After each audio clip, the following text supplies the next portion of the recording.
Sabun pipit udah ready? Udah ready. Udah ready? Aku masukin 1000 sabun pipit. 5, Harganya di bawah 100.000 ya. 3, 2, 1. Berapa? Malu tau nggak? Malu. Kak Sel, ngeles mulu kerjaannya. Mending Kak Sel urusin tuh reseller yang lagi speak up tuh. Lu ganti dah tuh kerugian-kerugian mereka. Jangan asik flexing terus, asik sedekah terus, asik nge-live terus, asik jualan terus, resellernya nggak diurusin. Ini tisu hitam, makanya kenapa supaya bersih-bersihnya jadi kotorannya nggak kelihatan gitu. Iya. Ya kan dokter juga punya guys, produksi dulu tisu, ada tuh, ada dokter ada. Tapi kalau dibersihin sekali langsung angkat semua dan warnanya juga putih jadi kelihatan. Tapi ini pinter sih ownernya, dia pakainya tisunya warnanya hitam. Supaya apa ya? Nggak tahu deh. Biar kalian aja yang nilai. Pokoknya buat kalian semua, para korban-korban skincare dari geng ular ini, geng abu-abu ini, gengnya Henny Sagara dan lain-lain, jangan kalian takut untuk speak up. Kalian tekin gue aja, nanti gue repost. Bila perlu kalau kalian butuh bantuan hukum, mau melaporkan, gue siap mensupport. Ya, boleh. Jangan takut. Gas, pokoknya gas. Kita harus membuat pinter rakyat Indonesia. Siapa lagi yang bikin rakyat Indonesia pinter kalau bukan kita doang. Kalau bukan kita yang punya sosial media yang followersnya banyak. Ya, jangan lagi kalian FOMO. Gak usah kalian beli tuh skincare lagi yang dari si geng-geng ular, geng-geng si abu-abu, gak usah. Ya dia aja nggak ada yang pakai skincare sendiri karena mereka tuh tahu betul yang mereka jual itu tidak ada manfaatnya.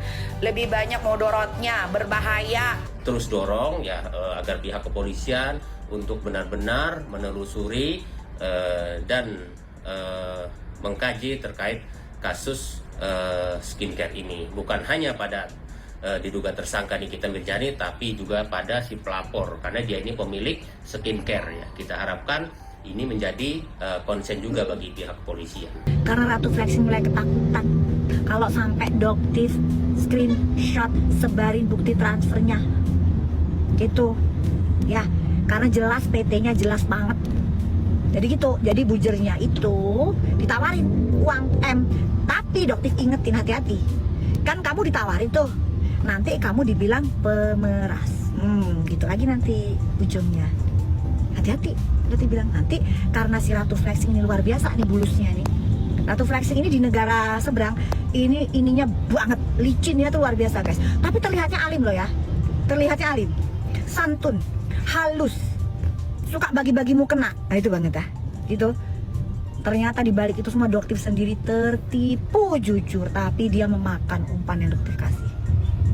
Ya, dia memakan umpan yang doktif kasih. Akhirnya doktif tahu siapa sebenarnya dan doktif mundur. Gitu guys, ya. Jadi doktif pancing keluar, doktif kasih kail, dia makan dan akhirnya doktif lepas. Akhirnya doktif tahu ternyata selama ini image kamu adalah image kepura-puraan, image kepalsuan. Terima kasih untuk Ratu Flexing, Anda sudah membuka kedok Anda di mata doktif dan teman-teman. Kasus Sheila Shauqiah dan Dr. Reza Gladys, mafia skincare overclaim yang menarik perhatian netizen belakangan ini menjadi viral. Awal mula kasus ini bermula dengan Sheila Shauqiah yang membuat live TikTok dengan berpura-pura menjual barang dengan hitungan detik langsung sold out semua. Cara berjualan seperti ini yang pertama dikomentari oleh netizen karena jejak digital dari live jualan Sheila Shauqiah terlihat hanya sedikit saja. Tak lama kemudian menjadi viral karena produk skincare milik SS dan Dr. Reza Gladys direview oleh Doktif langsung, dan hasil lab dari uji lab Doktif adalah produk ini mengandung zat berbahaya dan overclaim.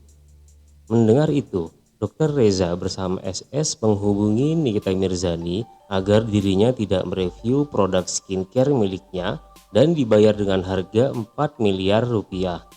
Namun seiring dengan berjalannya waktu, ternyata di balik itu semua Nikita Mirzani ditersangkakan oleh mafia skincare tersebut dan kasus ini viral sampai detik ini.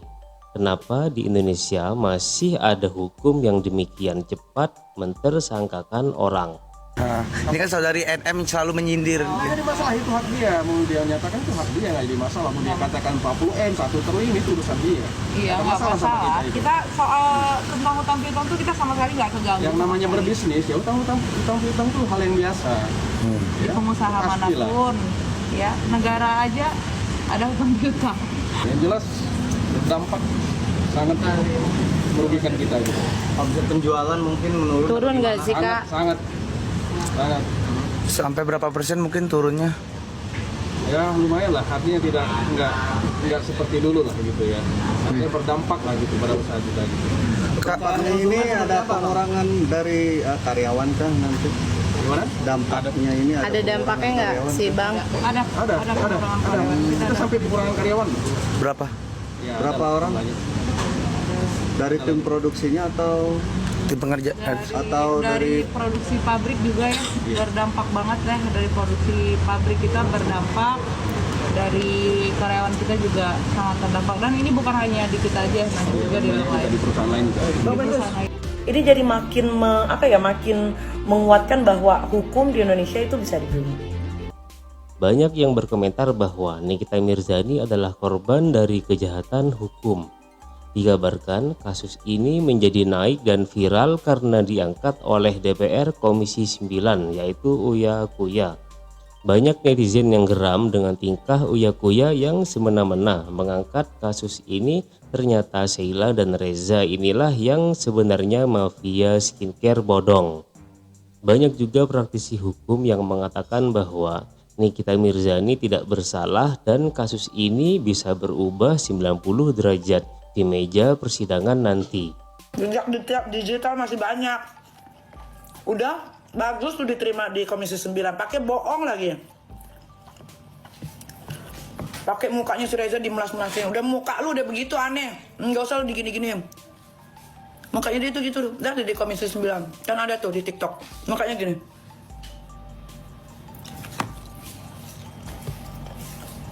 Kenapa emang kalau gue jadi tersangka? Kenapa? Gue jadi tersangka juga tersangka terhormat.